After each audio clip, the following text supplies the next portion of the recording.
Hey guys, this is Shankar welcoming you on my YouTube channel Study with the Master. Here I am going to teach you Hindi language, especially for CTET and UPTET examination and those other examination of Hindi language in which Hindi is asked. So I will deal with 10 questions of Hindi language. So learn Hindi language with a teacher who teaches English language. So don't worry dear, come with me and learn this language. The first question is पावक में कौन सी संधि है?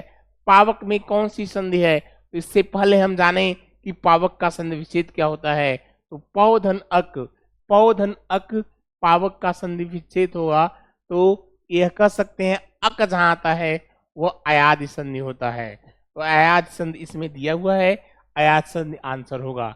Next question है दिग्दर्शन में कौन सी संधि है? दिग्दर्शन में कौन सी संधि है इसका पता लगाने के लिए हम क्या करेंगे? दिग्दर्शन का संधि विच्छेद करेंगे. तो क्या होगा? दिग्धन दर्शन. और दिग्धन दर्शन जो होगा तो क्या कहता है कि क वर्ग में आया हुआ जो अक्षर तृतीय है वह पहला हो जा रहा है. तृतीय अक्षर ग है तो वो पहला क हो जा रहा है और यह व्यंजन में परिवर्तन हो रहा है, इसलिए यह व्यंजन संधि है.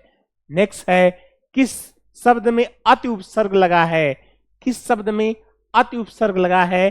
तो हम पता करते हैं कौन सा वह शब्द है जिसमें अति उपसर्ग लगा है. तो वह शब्द यहाँ पर दिया हुआ है, वह है अति उत्तम. अति उत्तम, अति उत्तम. और अति उत्तम में अति उपसर्ग लगा है. अगर इसका संधि विच्छेद करें तो अति धन उत्तम होगा.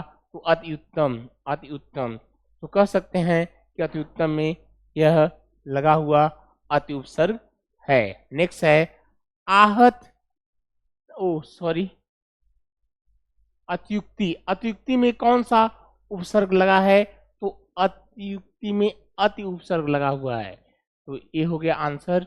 नेक्स्ट है हम देखते हैं कौन सा है. आहत प्रत्यय से कौन सा शब्द नहीं बना है? आहत, हत हर जगह देख सकते हैं. दी में है आहत, चिल्लाहट सी में भी है आहट और वाहट अर्थात बी में भी है आहट. लेकिन पहला जो है इसमें वट है, रुकावट.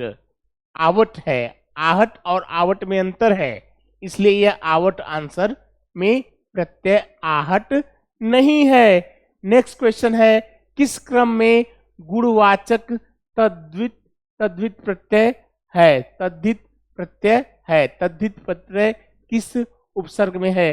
तो पहला आंसर इसका होगा ईर्ष्यालु. ईर्ष्यालु में ईर्ष्याधन आलू अर्थात ईर्ष्यालु. ईर्ष्यालु गुण का वाचन कर रहा है, इसलिए यह गुणवाचक है, इसलिए कह सकते हैं कि ये आंसर सही होगा. नेक्स्ट क्वेश्चन है किस क्रम में विलोम उचित नहीं है? किस क्रम में दिया गया विलोम उचित नहीं है? सो पहला क्वेश्चन है निंद स्तुत्व. यह सही है. निंद में निंदा करने योग्य और स्तुति मतलब जिसकी स्तुति अर्थात गुणगान किया जाए वह, अर्थात दोनों एक दूसरे के विलोम में उचित हैं. पतिव्रता, प्रतिव्रता और कुल्टा अर्थात चरित्रहीन जो हो वह कुल्टा हो गई और पतिव्रता, ये भी सही है. परितोष और संतोष ये समानार्थी हैं. परितोष और संतोष न होकर असंतोष और संतोष होना चाहिए. तो यही हो गया आंसर. तो कौन सा आंसर हुआ? परितोष और संतोष. सो नेक्स्ट क्वेश्चन है क्यों ऐसा हुआ? क्योंकि परितोष का भी मैं बताया संतोष के साथ क्या समानार्थी शब्द है और असंतोष संतोष का क्या है? विलोम शब्द है. तो नेक्स्ट क्वेश्चन है पुरोगामी. पुरोगामी का विलोम क्या होगा? पुरोगामी का विलोम पश्चगामी होगा. ऊर्ध्वगामी नहीं, पश्चगामी. पुरोगामी मतलब पूर्वगामी और पश्चगामी मतलब पीछे चलने वाला. चलिए सो नेक्स्ट क्वेश्चन हम देख सकते हैं. 9वां क्वेश्चन क्या है? किस क्रमांक में प्रसाद और प्रासाद शब्द युग्म का सही अर्थ भेद है? तो देखते हैं प्रसाद का अर्थ क्या होता है. प्रसाद का अर्थ होता है कृपा. प्रसाद का अर्थ क्या होता है? कृपा. कृपा जो मिलती है, जो ईश्वरीय कृपा हमें मिलती है उसको कह सकते हैं प्रसाद है वो. और प्रासाद, प्रासाद का अर्थ होता है महल, महल, अर्थात इसमें हम आंसर सी देखेंगे, कृपा और महल। सो नेक्स्ट क्वेश्चन है, किस क्रमांक में सूत और सूत, सूत और सुत शब्द युग का सही अर्थभेद है? तो हम कह सकते हैं सूत मीन्स होता है सारथी, जैसे अर्जुन के सारथी बने थे कृष्ण, तो सूत, या हम कहते हैं कर्ण एक सूत पुत्र थे, तो यह कह सकते हैं सारथी होता है। और ये पुत्र का अर्थ होता है क्या? सुत, सुत मीन्स क्या होता है? पुत्र, तो हम कह सकते हैं आंसर क्या हो जाएगा? सारथी और पुत्र।